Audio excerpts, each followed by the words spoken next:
Vamos a dar inicio, vamos a dar inicio a nuestra conferencia programada para el día de hoy de parte de la Comisión de Amenazas y Riesgos Geotécnicos de la Sociedad Colombiana de Geotecnia. Aprovecho para darles un saludo a todos de parte de nuestro coordinador, el ingeniero Carlos Cantillo, quien por motivos laborales no nos puede acompañar en esta presentación el día de hoy. Hoy tenemos una conferencia que se denomina Bases Físicas de la Metodología de los Taludes Naturales, MTN, metodología eh, promulgada por el ingeniero Thomas Chuk, que en paz descanse, y también por el ingeniero Álvaro Jaime González, y que va a ser expuesta en sus conceptos físicos y bases físicas por los ingenieros Jorge Wilson Badilla Palacios, quien es ingeniero civil, especialista en mecánica de suelos y cimentaciones, magíster en ingeniería, estudiante de doctorado de la Universidad EAFIT, docente de la Universidad Tecnológica del Chocó y consultor independiente. Y también nos va a dar la charla el profesor Jorge Alonso Prieto Salazar, quien es PhD en Ingeniería en el Imperial College de Ciencia y Tecnología de Londres, Inglaterra, máster de Ciencia en Mecánica de Suelos y Sismología para Ingeniería en el Imperial College de Ciencia y Tecnología de Londres, Inglaterra, magíster en Centrales Hidroeléctricas, Universidad Javeriana, Colombia, ingeniero civil de la Universidad del Cauca. Ha sido jefe del programa de doctorado en Ingeniería de la Universidad de AFIT de Medellín, director del Departamento de Ingeniería Civil de la Universidad Javeriana, director del Instituto Geofísico de la Universidad Javeriana, ingeniero de riesgos de la reaseguradora Munchener Rück, investigador científico del Servicio Geológico Canadiense Vancouver, miembro junta directiva de la Asociación de Ingeniería Sísmica de Canadá, publicaciones en el Boletín de la Sociedad Sismológica de América y en el Journal de Ingeniería Geológica, consultor en estudios de riesgos naturales, antropogénicos y en geotecnia en Canadá, América Central y Colombia. Con todos nosotros y dándoles por anticipado un sincero agradecimiento a los ingenieros Jorge y Jorge Wilson, Jorge Prieto y Jorge Wilson, por compartir sus experiencias investigativas con nosotros. Bienvenidos y muchas gracias nuevamente. Bien, solo una prueba, ¿se me está escuchando bien?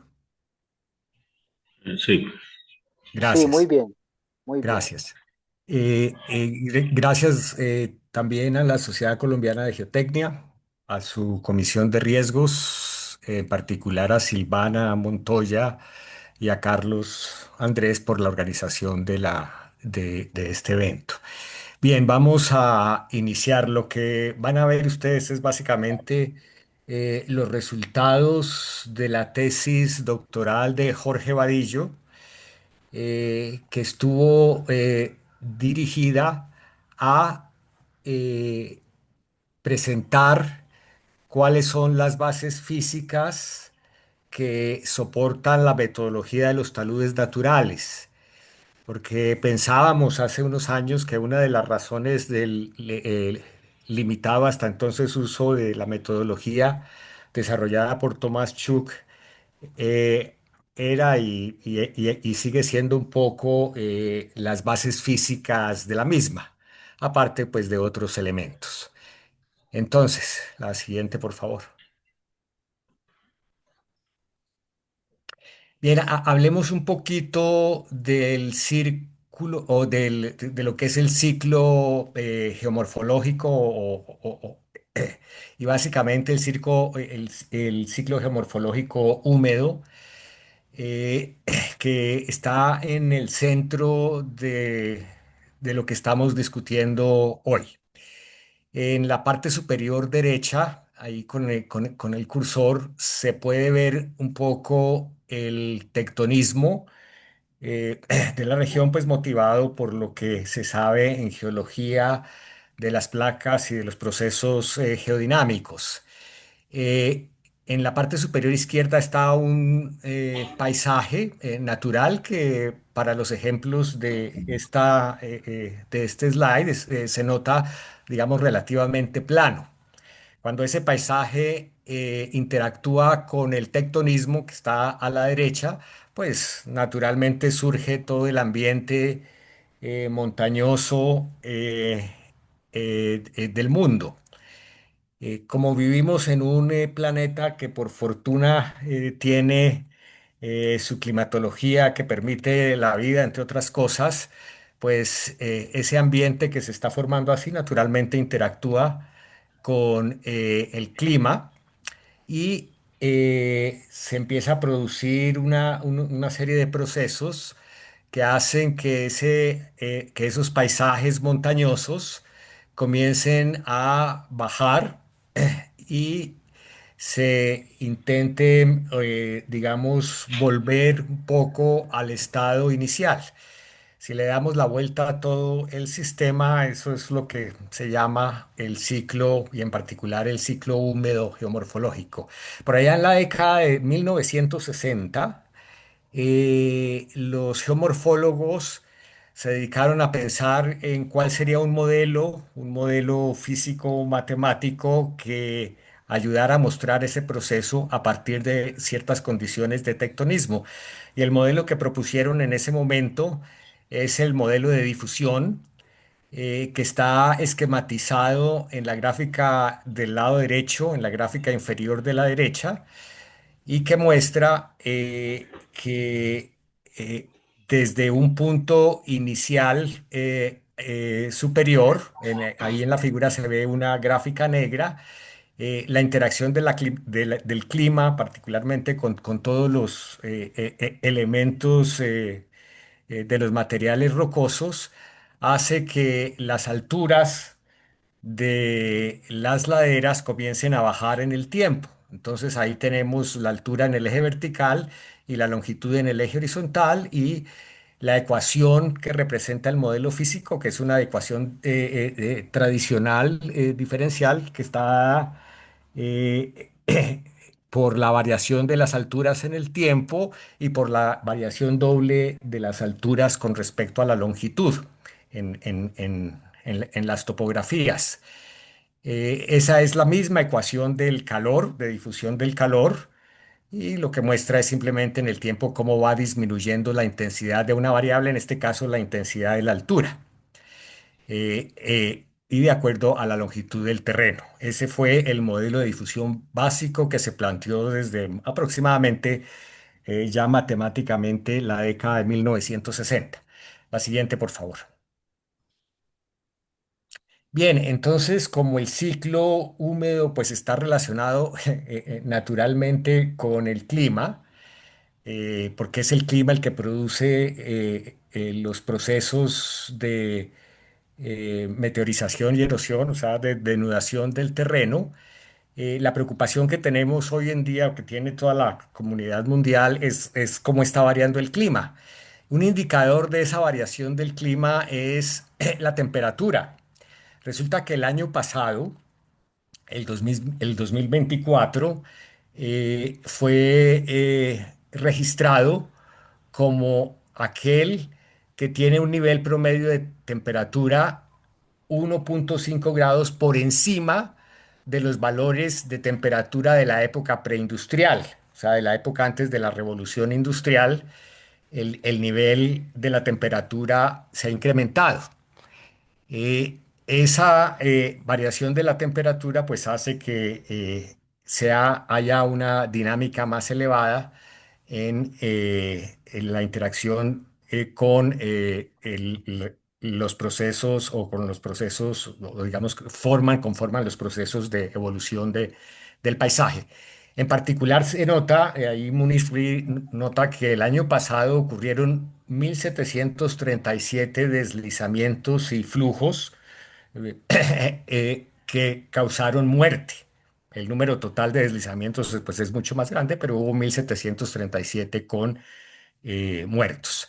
En la gráfica de la izquierda se nota que si uno pinta en el eje horizontal el año 2000, lo que está pasando en este año 2025 mes a mes y el número de muertes asociadas a los deslizamientos, ahí vemos que el promedio que inició con alrededor de 35 muertes cada mes por este tipo de amenazas geomorfológicas, se incrementó en mayo hasta alcanzar niveles de 70 y ahí sigue subiendo.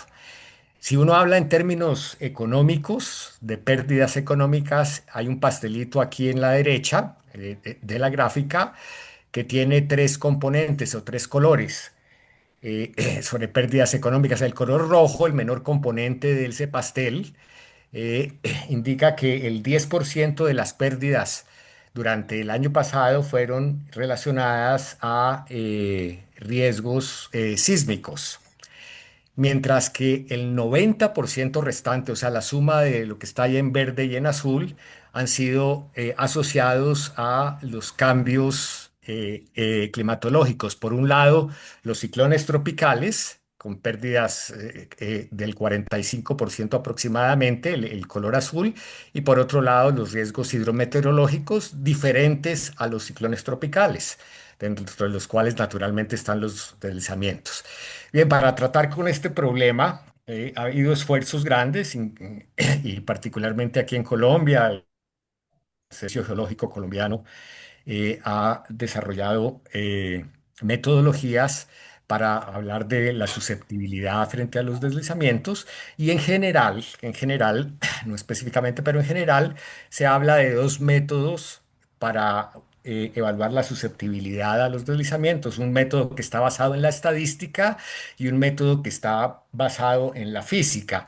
El método estadístico tiene, digamos, un poco el inconveniente desde el punto de vista científico que la estadística per se no indica una relación de causalidad física. Puede ser que sí o puede ser que no.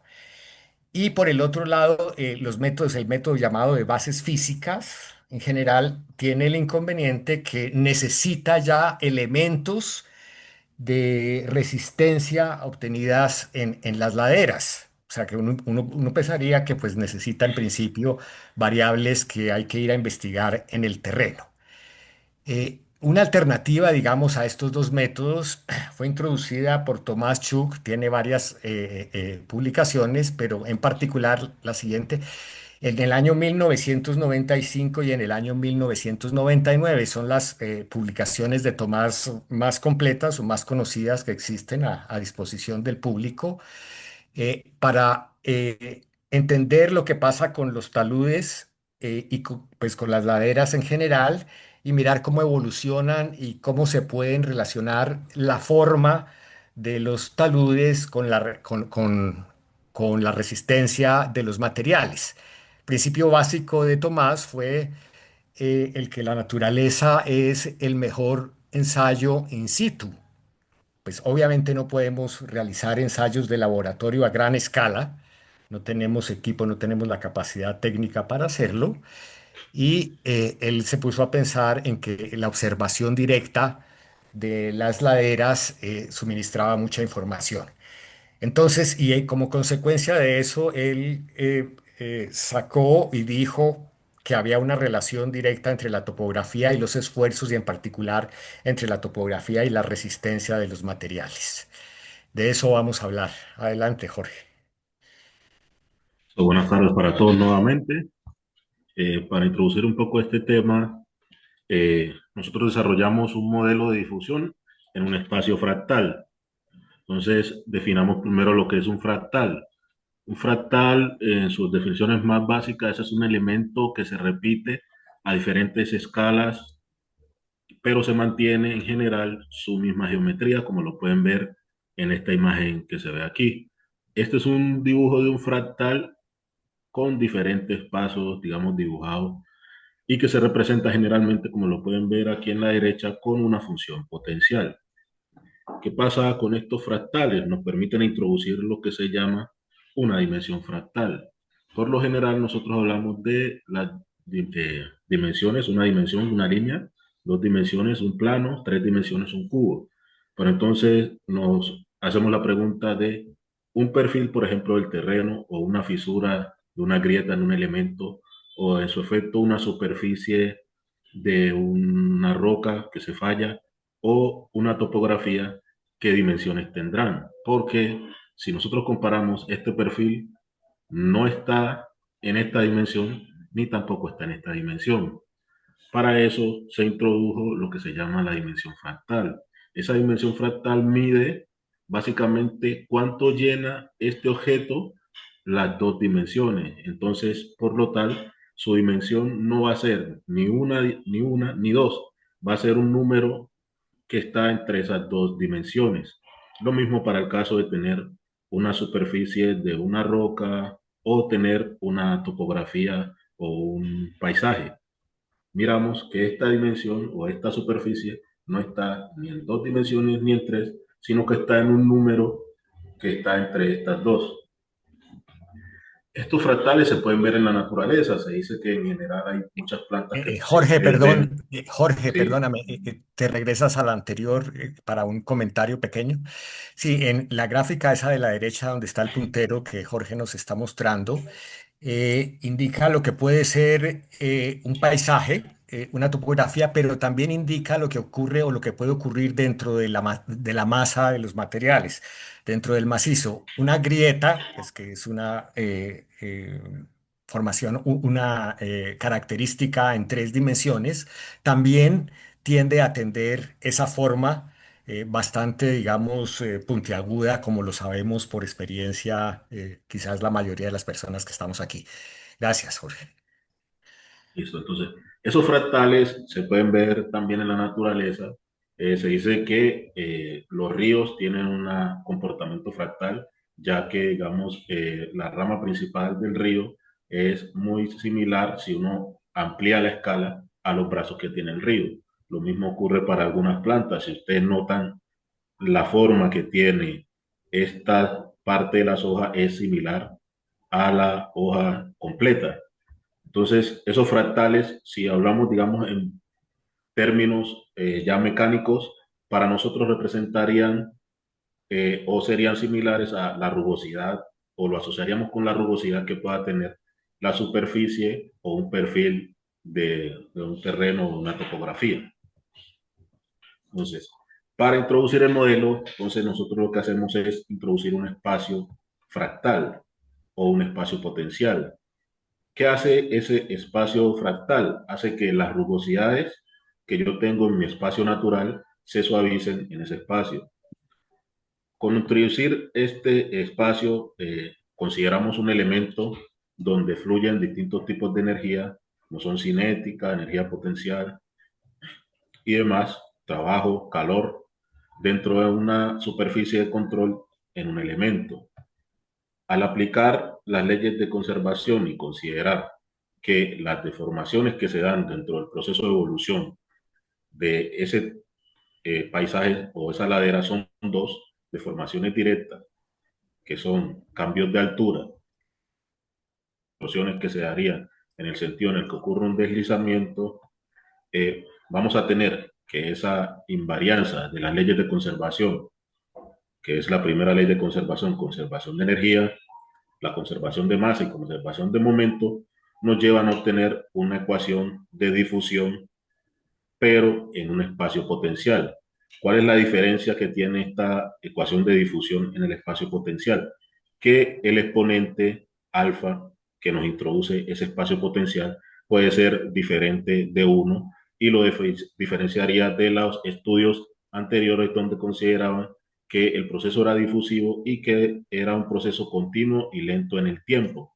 Entonces, esta ecuación de difusión en el espacio fractal básicamente es una, un flujo no lineal o podría considerarse como una derivada inversa de Hausdorff bajo esta expresión considerando lo que es la transformación entre el espacio potencial y el espacio natural. Entonces, ¿qué nos presenta esa difusión en ese espacio potencial? Nos permite ingresar un concepto que se llama criticalidad autoorganizada, que se utiliza para representar sistemas complejos. ¿En qué consiste este concepto? Consideremos que tenemos un ejemplo de unas partículas de arena que caen digamos, en el mar o en el suelo. Al principio esas partículas van a formar un plato y van a irse esparciendo a lo largo de la superficie. A medida que yo voy soltando más partículas de arena, se va a ir alzando la pila de arena y se van a ir generando deslizamientos de partículas, hasta que llega un punto donde la pila de arena se encuentra en un estado desbalanceado, donde la caída de una partícula o varias partículas puede desencadenar un efecto dominó, donde se mueven varias partículas al mismo tiempo teniendo deslizamientos de varios tamaños. Es en este punto cuando la pila de arena se encuentra tan desbalanceada, se considera que el sistema se encuentra en un estado de criticalidad autoorganizada, donde el avance o la evolución de la pila de arena no se va a dar de forma lenta y continuada en el tiempo, sino que se va a dar a través de esos eventos catastróficos o, digamos, deslizamientos, que pueden ser de diferentes tamaños. ¿Cómo veríamos este concepto aplicado, digamos, a una ladera? Supongamos que tenemos una escarpa inicial con una altura h0. En este escarpe están ocurriendo los procesos de denudación, erosión y meteorización al mismo tiempo, de forma lenta y continuada hasta que ocurre un primer deslizamiento. Si este proceso se sigue dando en el tiempo de forma lenta y continuada, vamos a tener que cada vez esos eventos catastróficos representados por los deslizamientos van a ir modificando principalmente la topografía o la geometría del paisaje que nosotros tenemos, hasta llegar a una condición donde si nosotros tomamos la envolvente de cada uno de esos eventos, vamos a tener una envolvente que es una difusión, pero como ya les dije anteriormente, en ese espacio potencial o fractal. Entonces, la solución, las soluciones que se consideraron para la ecuación de difusión en el espacio fractal, se consideró primero una solución en estado estacionario que está representada por una función potencial, marcada aquí por la línea punteada, y una solución en estado transitorio que está representada por una función de distribución. Analicemos entonces primero el caso de estado estacionario. En este caso se considera que las derivadas con respecto al tiempo son cero y haciendo una transformación e integrando dos veces obtenemos esta ecuación que nos representa la topografía de la ladera. Aquí se pueden hacer varias consideraciones en cuanto a las condiciones iniciales que nos pueden dar las funciones o las ecuaciones que se representan a la izquierda, que es la función potencial que utiliza la metodología de taludes naturales para su desarrollo principal. Y a la derecha, otra, digamos, término de expresión que se puede obtener de la misma ecuación general. Entonces es importante resaltar que aquí el parámetro B y el parámetro alfa son iguales y que, de nuevo le repito, esta es la ecuación que utiliza la metodología de taludes naturales para su desarrollo principal. Entonces, la representación gráfica de esas soluciones se da como se ve aquí. Si tenemos valores de alfa o b menores a 1, tenemos una función convexa. Si tenemos alfa o b mayores a 1, tenemos una función cóncava. Y si tenemos alfa o b igual a 1, tenemos una función lineal con pendiente a. Para cualquier valor de alfa o b, si dibujamos en el espacio potencial o en el espacio fractal, siempre vamos a obtener una línea que tenga pendiente a. Estas funciones potenciales se relacionan a su vez con el concepto de criticalidad autoorganizada que se utiliza para representar eventos naturales como lo son los sismos. Una de estas representaciones es la ley de Gutenberg-Richter, que nos da la representación de la cantidad de sismos dada una magnitud. ¿Qué tiene de particularidad esta ley de Gutenberg-Richter? Que la representación en un espacio logarítmico de la distribución de esos sismos es una tendencia lineal. Matemáticamente representa esta tendencia lineal representada en un espacio logarítmico, quiere decir que esta función está representada por una función potencial como la que acabamos de ver. Esto también se lleva al campo de los deslizamientos. Se ve también en publicaciones de Bach y de Hergarten que el comportamiento de la magnitud de los deslizamientos en comparación con su frecuencia también tiene un comportamiento lineal en un espacio logarítmico. Entonces, esa distribución de los deslizamientos nos estaría diciendo matemáticamente que están representadas por una función potencial. Esto fue más o menos la analogía que utilizaron principalmente o inicialmente McMahon y luego Thomas Sugg al analizar taludes fallados y no fallados de diferentes materiales, desde granitos a lutitas, donde ellos observaron que la distribución de las longitudes en un espacio logarítmico tenía unas tendencias que en la metodología se llamó patrón triangular. Entonces, esa función potencial que nosotros encontramos representa la distribución de las longitudes dada una altura y esta gráfica, como les digo, se llama patrón triangular. No sé, profe, si aquí va a hacer algún comentario. No, simplemente más adelante vas a explicar por qué existe el patrón triangular y el sentido del punto S de intersección, no más, que fue notado por Listo, ellos. Gracias. listo. Listo, entonces analicemos entonces la solución en el caso transitorio. Aquí se introduce un escape inicial o una condición inicial que está tanto en el espacio fractal como en el espacio natural y se obtiene que la solución de la ecuación de difusión es una función gaussiana representada por la función error, expresada en el espacio fractal o en el espacio potencial. Esta solución es una función de distribución que permite el análisis de datos de perfiles, de datos tanto extremos como no extremos, y la derivada de esta función representando las deformaciones por corte en el espacio potencial a través de la función de Gumbel tipo 3 establece una conexión entre las deformaciones por corte en el espacio potencial o en el espacio fractal y las longitudes en el espacio natural. Cabe destacar un dato importante que esta función de Gumbel tipo 3 es una función de extremos, es decir, trabaja con longitudes, en este caso máximas y longitudes mínimas, que son los datos de entrada que utiliza la metodología de taludes naturales para el desarrollo de su proceso de cálculo.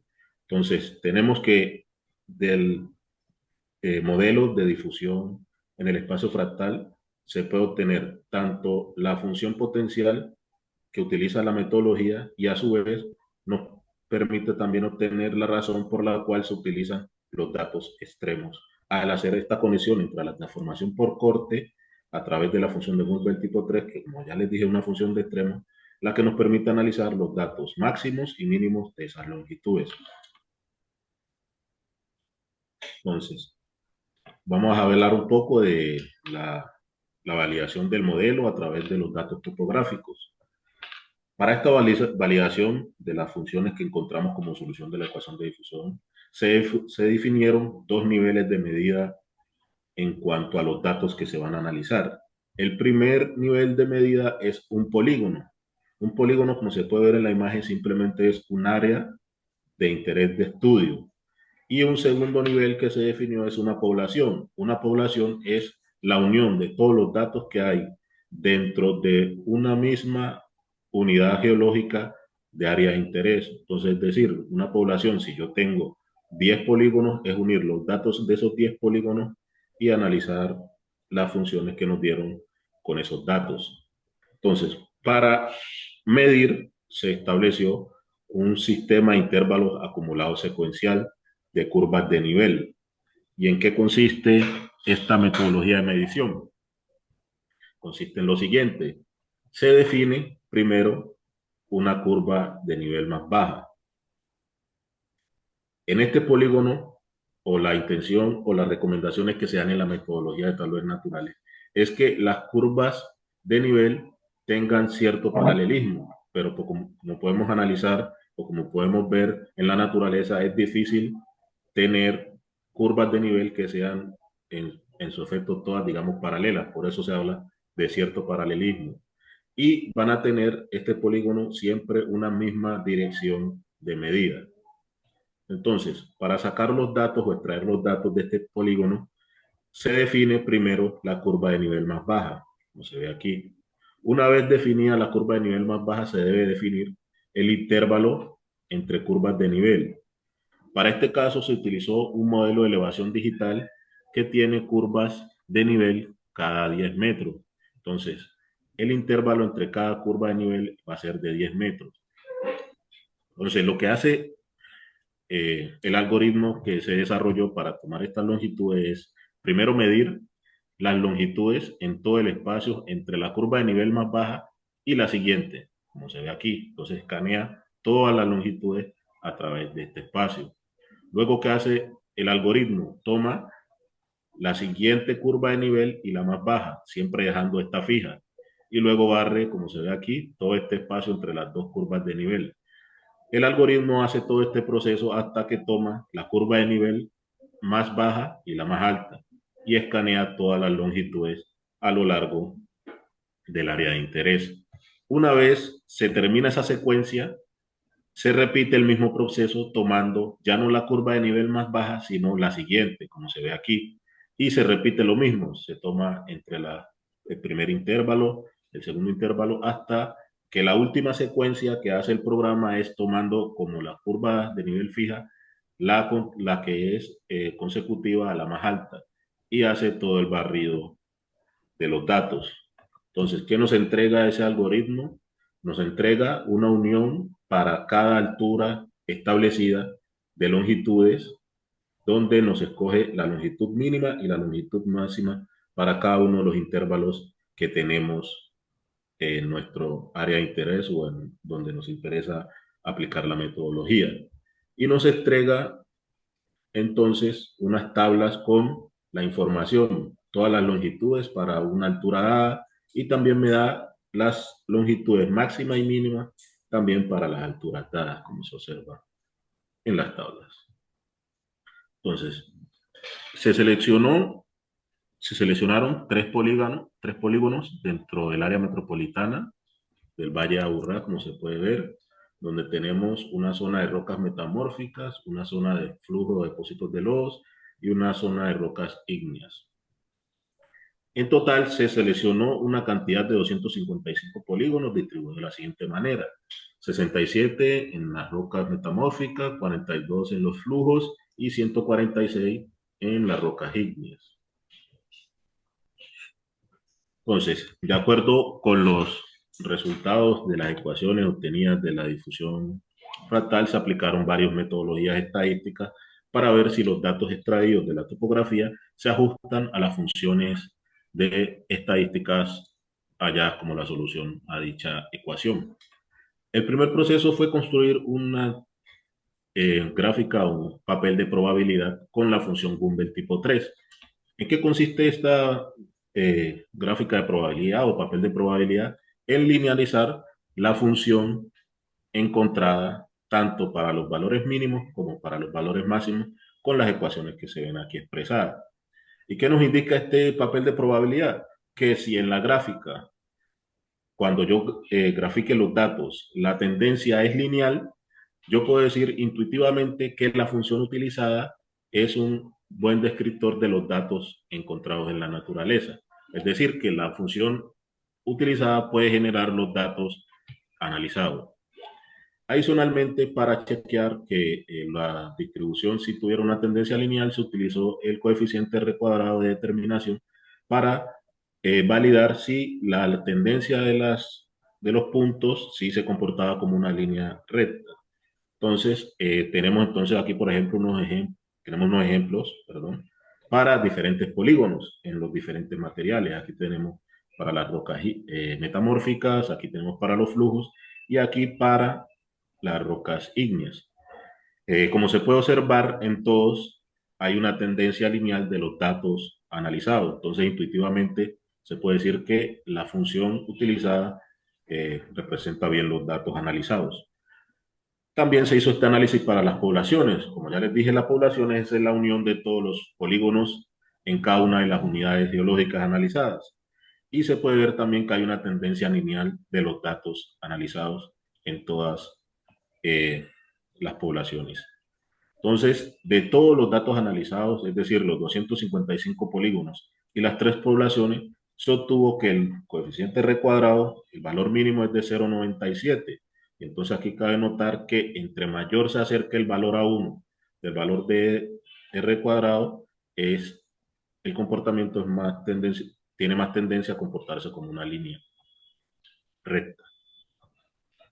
También se hizo una curva ajustada con parámetros conocidos de la función Gumbel tipo 3. ¿En qué consiste esta curva ajustada? En comparar una función con la que teórica que nosotros estamos analizando. Aquí se aproximan los datos y aquí se utiliza la función obtenida de la solución de la ecuación de difusión en el espacio fractal. Y se establece una diferencia entre la de los datos, la función de los datos y la función utilizada a través del test de bondad de ajuste de Kolmogorov-Smirnov, donde se hace un chequeo entre la diferencia entre las dos funciones utilizadas y un valor crítico que depende del nivel de significancia que para esta investigación se seleccionó como el 5%. Entonces se acepta la hipótesis nula, que en este caso se dice que los datos se ajustan con la función Gumbel tipo 3 si el valor de la diferencia entre las dos funciones es menor al valor crítico. Entonces, aquí se pueden observar varias curvas ajustadas para cada una de las unidades geológicas para polígonos individuales. Se puede ver que los datos representados para los mínimos como cuadrados y para los máximos como círculos se ajustan a las funciones de extremos de una forma gráfica, digamos, bastante adecuada. Lo mismo ocurre para el caso de las poblaciones. Se puede ver en cada una de las gráficas. ¿Y qué obtuvimos del análisis? Que no se puede rechazar de acuerdo a el análisis de la hipótesis nula, que no se puede rechazar ni para los 255 polígonos ni para las tres poblaciones, que la función Gumbel tipo 3 represente bien los datos topográficos, es decir, que el modelo de difusión en el espacio fractal está representando de forma adecuada los datos topográficos analizados. Entonces, nos hacíamos la pregunta porque, pues, como tenemos conocimiento todo, las escalas de mapas que tenemos son muy amplias.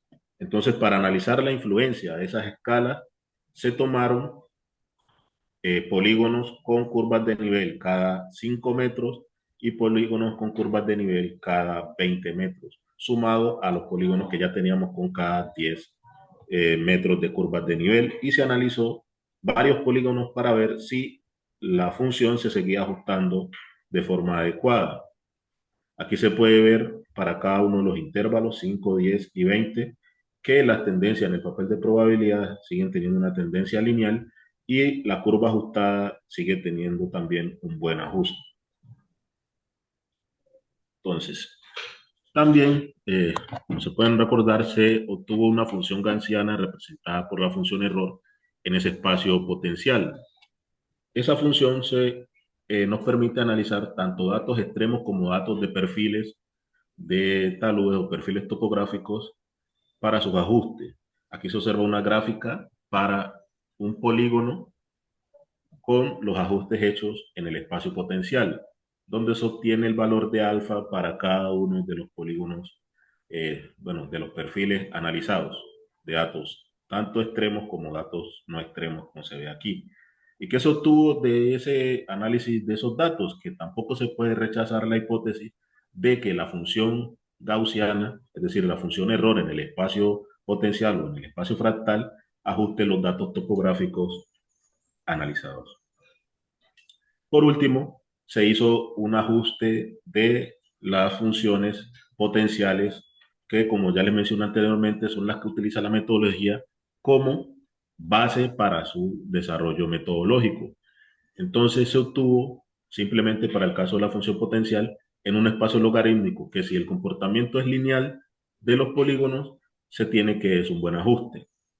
Y como se puede ver aquí en las gráficas para los diferentes ejemplos y las diferentes unidades geológicas analizadas, se obtuvo que la tendencia es lineal y a su vez se obtuvo un valor mínimo de R cuadrado de 9.66, de 0.966, perdón. Entonces, no sé si, profe, ahí tiene algo que adicionar antes de pasar al siguiente tema. No, sigamos, sigamos. Gracias, Jorge. Perfecto.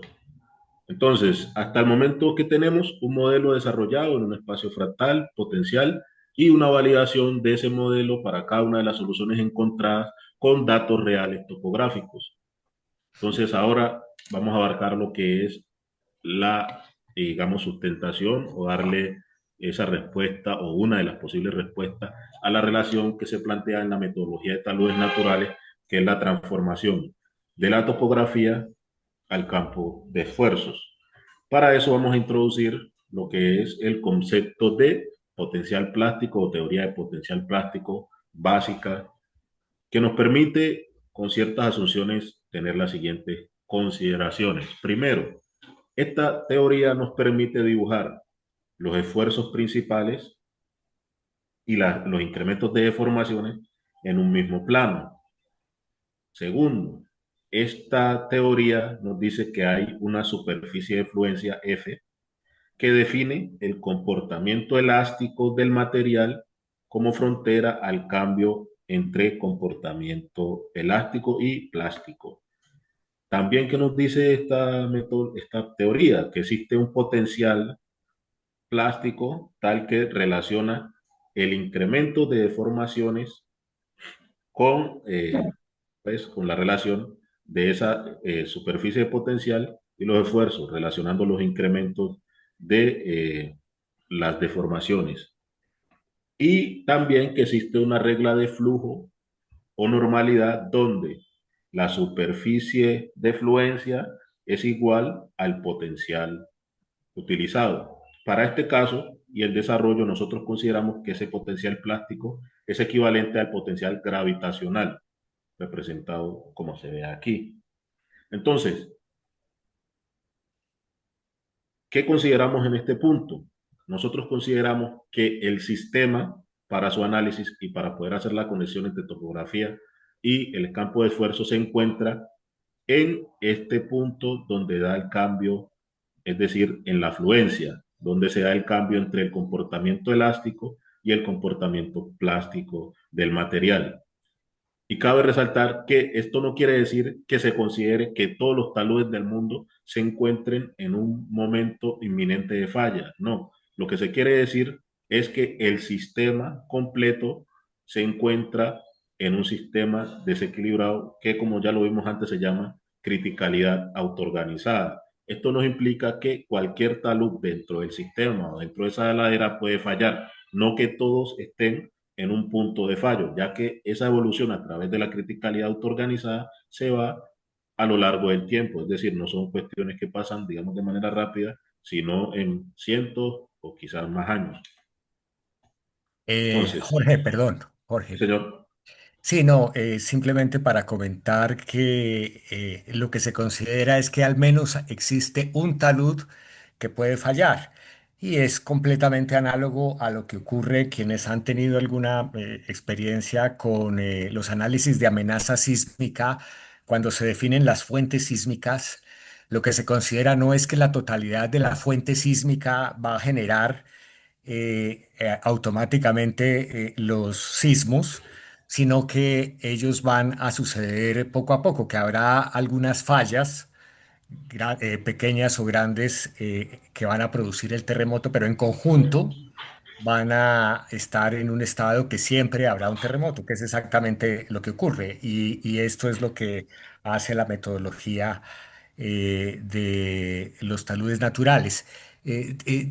También es bueno argumentar que ese punto del sistema, que está a punto de pasar del estado elástico al estado plástico que hacemos referencia, se puede encontrar porque, como hemos visto y como lo saben quienes han trabajado con la MTN, uno habla, y como lo dijo bien Jorge, de extremos. Uno siempre calcula los valores de las pendientes máximas, los L mínimos, y de las pendientes mínimas, los L máximos. Y son esos extremos los que nos definen precisamente el punto que daría la frontera entre un estado plástico y un estado elástico. Por debajo de los extremos hay muchísimos taludes, por supuesto. Gracias. Ok. Entonces, retomando un poco lo que hablamos al principio, Recuerden que en el proceso de evolución nosotros consideramos que se dan dos tipos de deformaciones. Deformaciones volumétricas, que en este cambio son deformaciones directas, es decir, cambios de volumen en una sola dimensión representados por cambios de altura dada una, digamos, condición inicial. Y deformaciones por corte, que serían las distorsiones que se den en el sentido que se puede dar un deslizamiento. Entonces, de la topografía podemos expresar las deformaciones directas, es decir, cambiar de alturas a deformaciones directas y de longitudes a deformaciones por corte, de la función potencial encontrada como solución de la difusión fractal en el espacio potencial. Y para el caso, utilizando, como se les dijo antes, el potencial gravitacional. Y para el caso de la superficie de fluencia, aquí se define, perdón, para la parte de la topografía se define un eh, un factor o la tangente de un ángulo de fricción instantánea, que es la relación entre las deformaciones directas y las deformaciones por corte. Esta tangente relaciona el, la pendiente, perdón, o las deformaciones que son perpendiculares a esa superficie de falla, pero obtenida desde la topografía.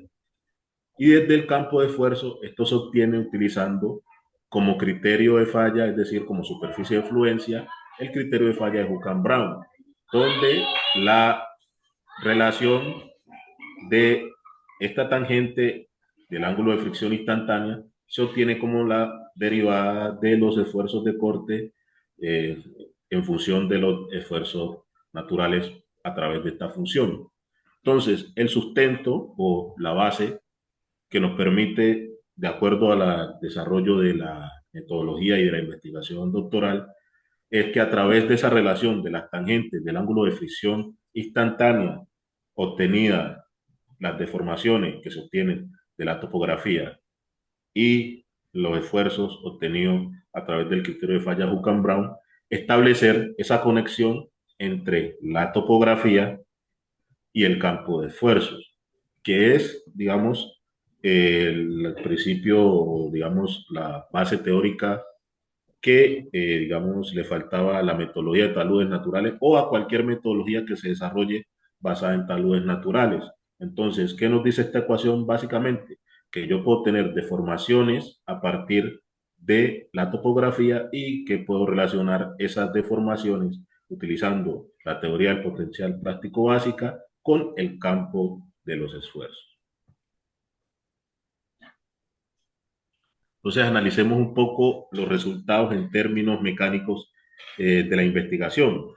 Y para eso remontémonos al caso de la pila de arena nuevamente. Consideremos que esa arena está seca, que tiene un comportamiento isotrópico y que su comportamiento es homogéneo en todas las partículas.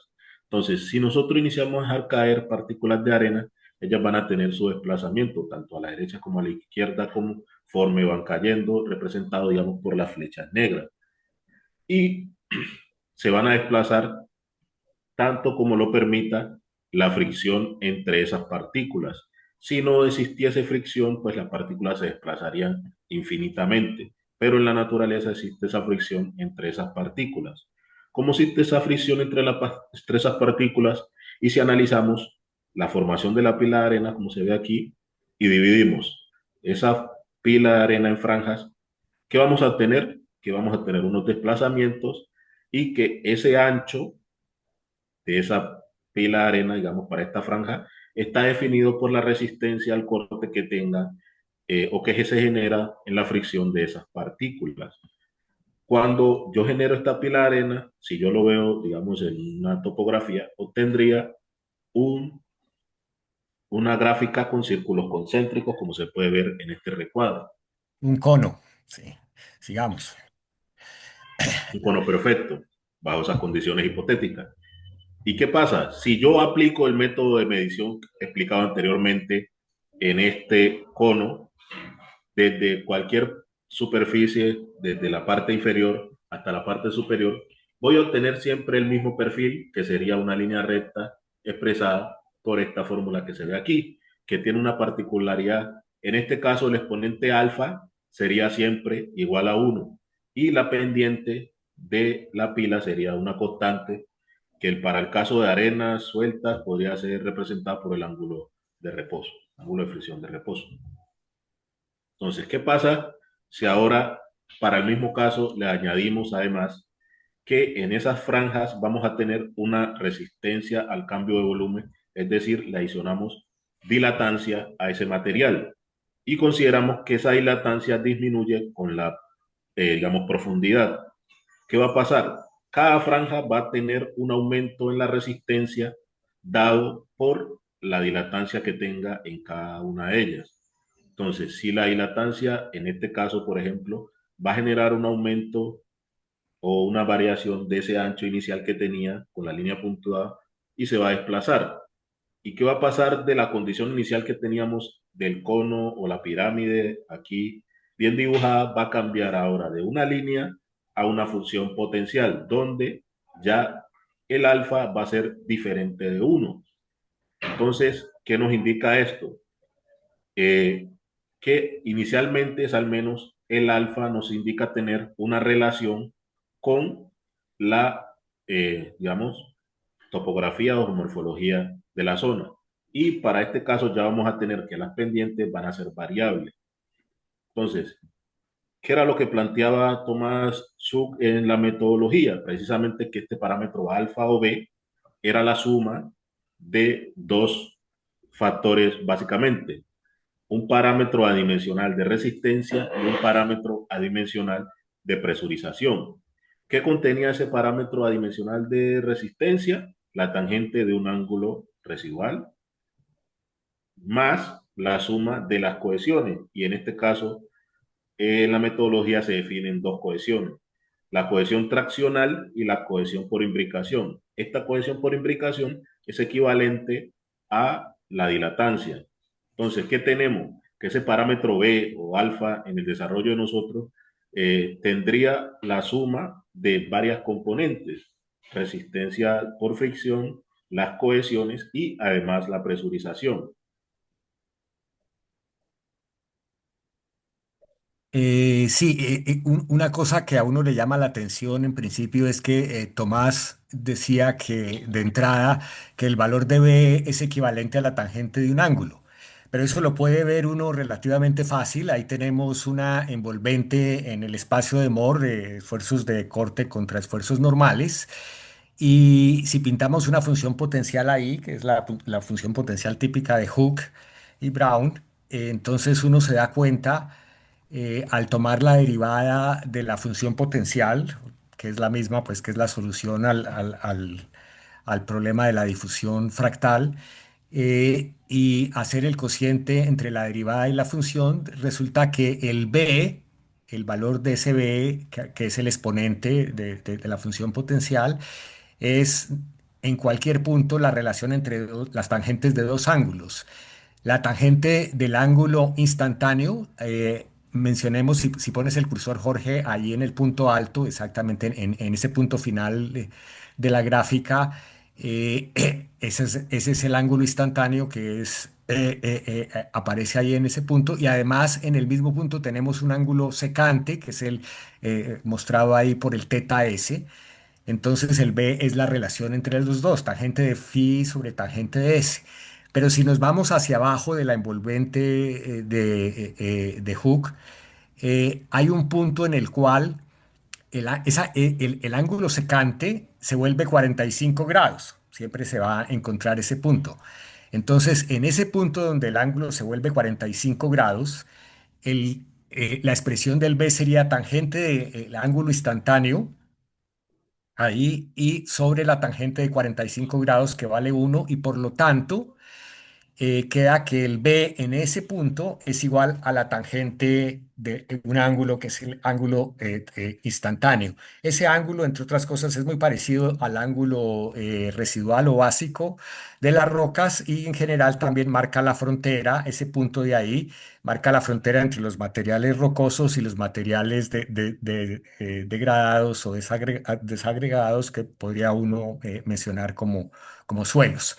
Si uno se mueve, el B es constante a lo largo de esa envolvente, pero si uno se mueve hacia arriba o hacia abajo, se puede dar cuenta que hay otras componentes en el ángulo, en ese básico, en ese ángulo que determinó ahí. Y esas componentes son las que incluye Tomás o incluía como la presurización, la suma de la presurización y la cohesión, tanto a la derecha como hacia la izquierda, y que se encuentran en la metodología por una serie de ajustes.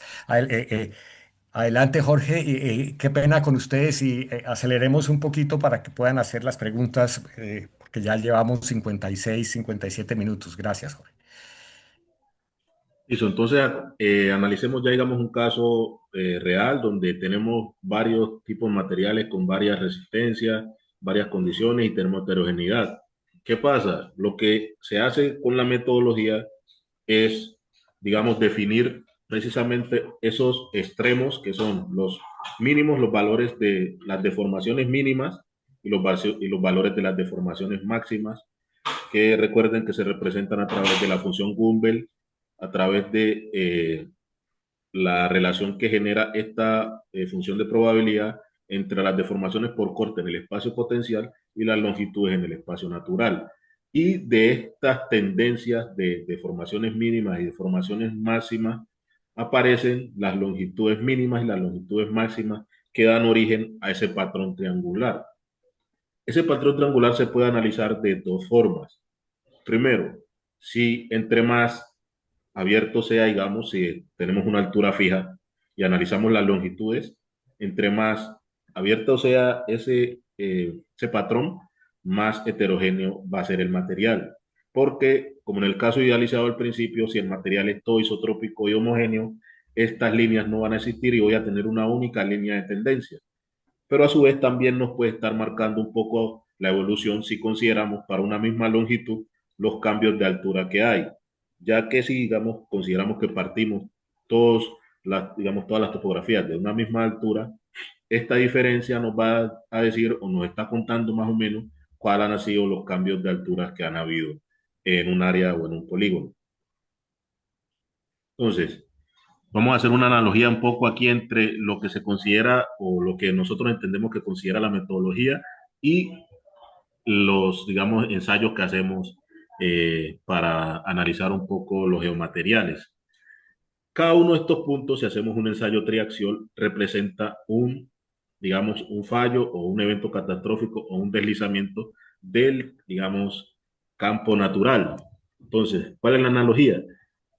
Estos puntos, cada uno de estos puntos, en ese sistema, acuérdense, no en una ladera o en un talud específico, sino en el sistema de la ladera, puede representar tanto un ensayo triaxial como un deslizamiento.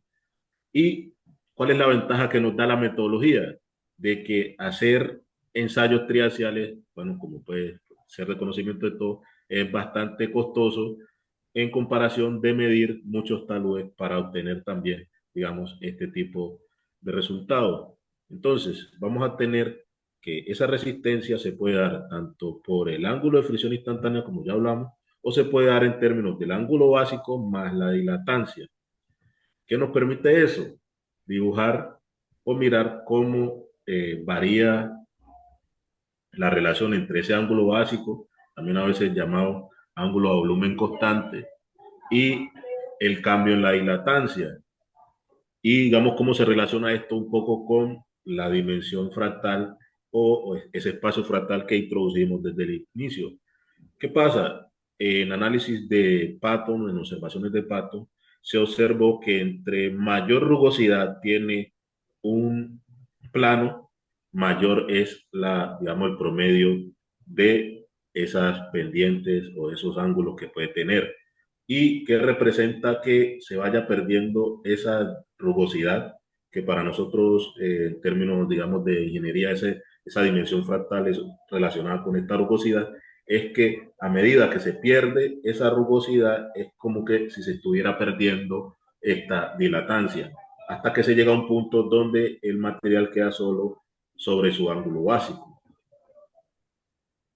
Y entonces obtenemos que esa envolvente de estos puntos catastróficos, si analizamos el criterio de falla Duncan-Brown, es también equivalente a como si se analizara que ese criterio de falla, el sistema funciona como un sistema bajo criticalidad autoorganizada, porque lo que está haciendo es tomar la envolvente de estos puntos de falla críticos a lo largo, digamos, del ensayo realizado.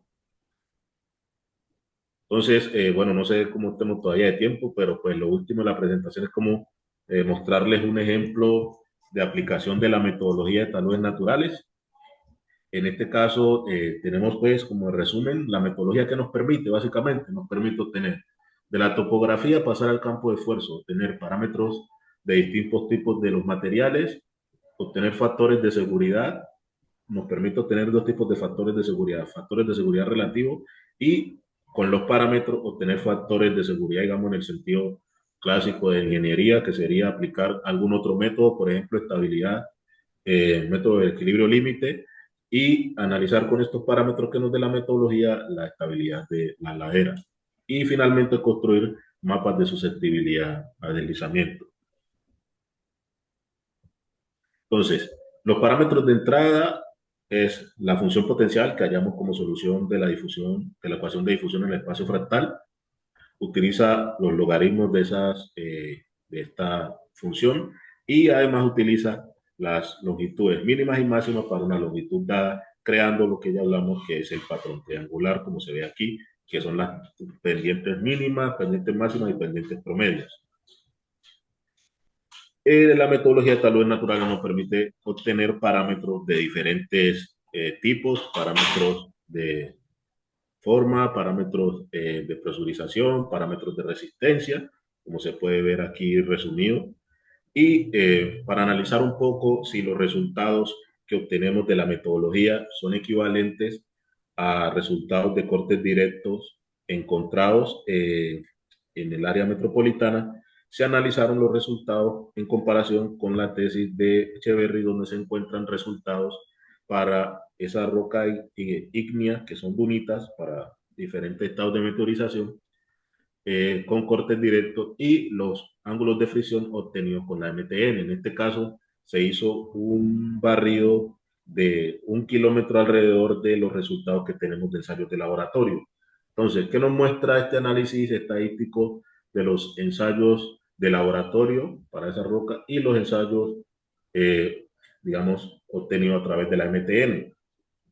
Que tenemos digamos, unos valores que se adecuan muy bien, al menos para este ejemplo, en comparación con los ensayos de corte directo, donde tenemos que los mínimos para el caso de los cortes directos son 15, para la metodología de talones naturales tenemos 17, los máximos en ambos son 38, y los promedios para la MTN de ángulos de fricción serían 28 y para los cortes directos 27, dándonos al menos inicialmente que los parámetros de fricción o de ángulos de fricción pico obtenidos de la metodología están de acuerdo a los parámetros de resistencia al corte obtenido con cortes directos para la zona estudiada.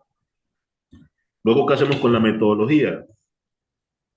La metodología nos permite establecer unos parámetros a nivel de la población, es decir, de toda la unidad geológica que yo estoy analizando, para obtener lo que es el ángulo básico de esa roca.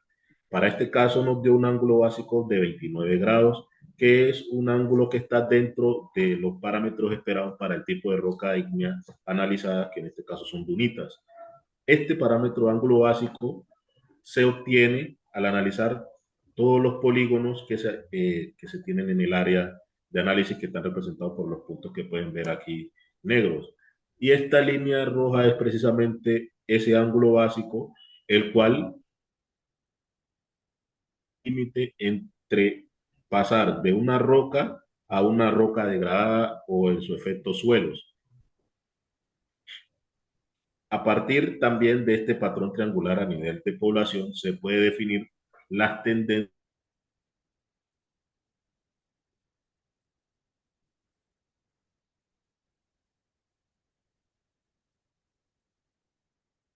calcular lo que se llaman los factores de seguridad relativos.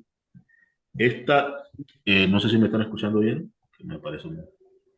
Sí, sí, sí. ¿Sí? Ok. Eh, estas, eh, Estos factores de seguridad relativos son simplemente una relación, para este caso, entre dos parámetros de la misma forma, en este caso altura, que se obtiene relacionando la altura que se obtiene para representación de la población y una constante que va a depender de los tiempos que permite la metodología, que son corto plazo, mediano plazo y largo plazo.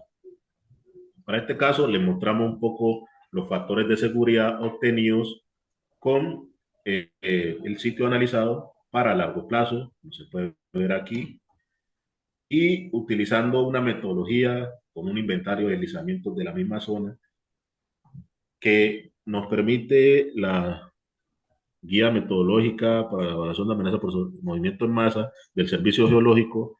A través de una curva de éxito se establecen los parámetros o las medidas cuantitativas para decir si una zona está en zona alta, media o baja de susceptibilidad por deslizamiento en masa.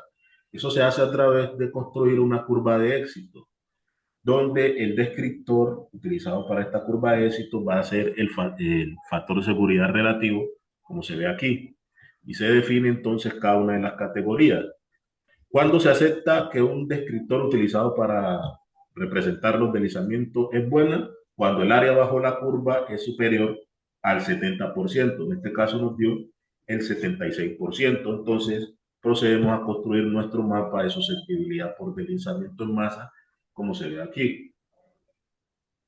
Entonces tenemos tres zonas: alta, representada en rojo; media, amarillo; y verde, baja.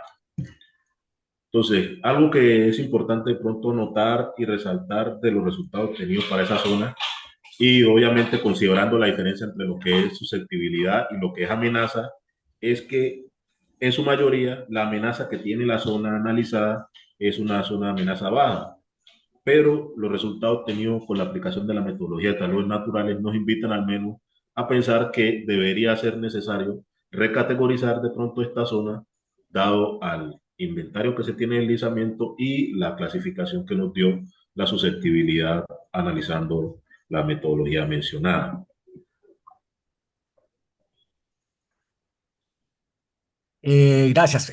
Ya para terminar, porque estamos abusando del tiempo de todos ustedes y vemos que hay al menos una pregunta ahí, unos comentarios finales.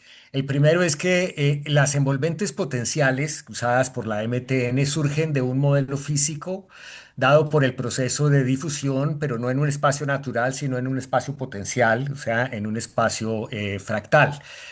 O sea, el hecho de que los taludes pinten en escala log en líneas rectas y tiendan hacia un vértice allá es físicamente en términos del modelo expresados como que se está produciendo un fenómeno de difusión, pero en un espacio que es de características fractales. La fractalidad ahí está ligada un poco con lo que sucedió en el momento de formación de la masa y muy posiblemente con la temperatura, porque las moléculas al desplazarse en los fluidos iniciales tienen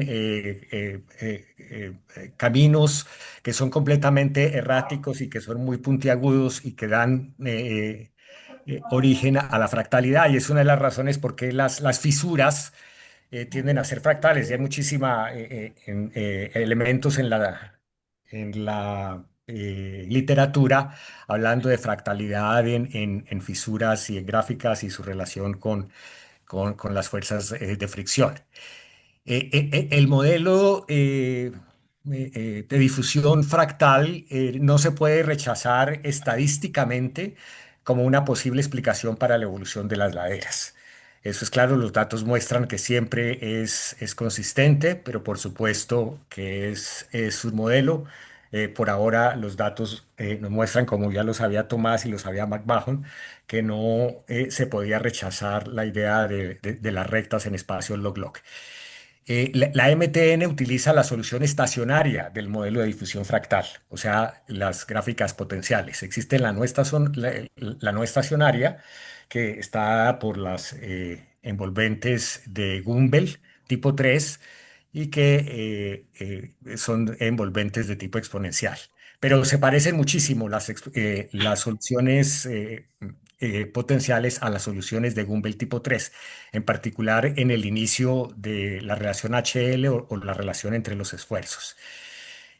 Las deformaciones que se obtienen del modelo unidas con la teoría básica de plasticidad, y aquí hago el comentario de la teoría básica de plasticidad a propósito de una pregunta que acabo de ver ahí, son las que permiten relacionar los esfuerzos y la topografía. Eso es algo que Tomás Schuch era profundamente intuitivo y pensaba que era así, pero pues no, al menos no lo escribió. El salto es gracias, de las relaciones es gracias a la teoría de plasticidad.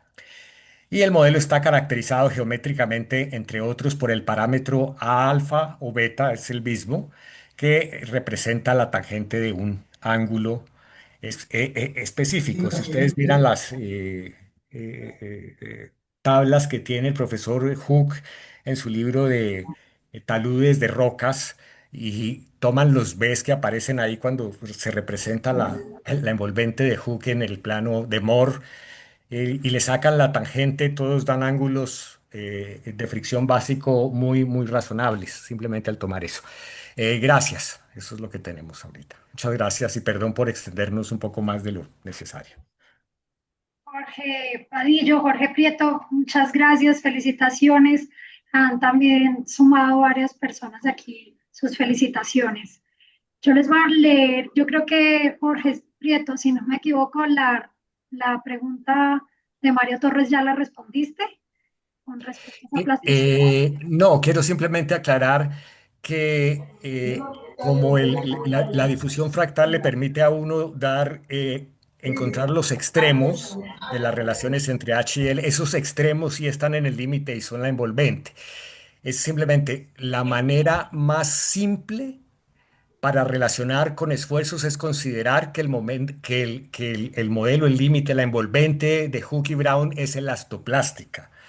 Es simplemente por simplicidad, por supuesto, la teoría de plasticidad permite hacer desarrollos mucho más complejos, permite considerar las condiciones de endurecimiento y de ablandamiento, como lo menciona muy bien Mario Tomás, pero la explicación más sencilla es con el modelo más simple posible. Esa es la razón. Gracias. Gracias, sí, yo creo que eso es como un factor muy importante y muy necesario en nuestra profesión, esa simplificación, pues, o practicidad de la información. Aquí Jeremías Castillo hace una pregunta: ¿qué métodos se utilizan para monitorear el riesgo de deslizamientos en taludes naturales? De pronto, pues, acotado con, luego de esta parametrización y de utilizar esta metodología, ¿cómo se podría atar al riesgo?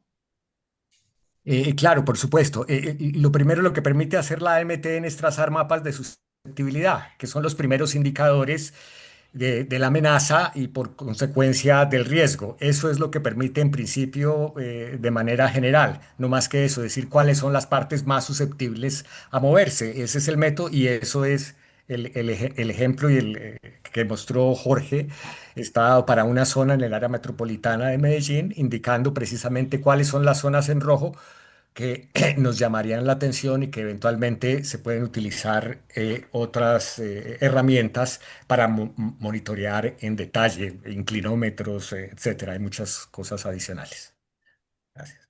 Mario Torres hace otra pregunta y dice: es cierto, pero según Barton, la rugosidad para efectos de cálculo de resistencia al corte en discontinuidades no es un parámetro fractal en el sentido de que se debe evaluar sobre una dimensión específica.